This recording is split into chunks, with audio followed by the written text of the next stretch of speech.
कोनो एक्शन नहीं लऽ रहल छै तऽ हमर बच्चा के यदि किछ हेतै तऽ पुलिस थाना में हम की करबै? हम खुद आग लगा के जरेबै जरबै। हम तो प्रशासन से यही मांग करेंगे कि अभी तक 24 घंटा हो गया लेकिन उनका कोई भी एक्शन नहीं है।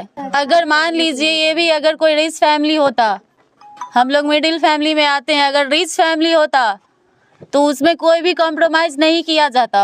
बट यहाँ पे हम लोग मिडिल फैमिली से हम लोग उतना अफोर्ड नहीं करते हैं कि हम लोग उनको 4 लाख 5 लाख रुपया कुछ दे सके। मेरे पापा 20-25 हजार रुपया कमाते हैं, उसी में हम चारों को पालते हैं।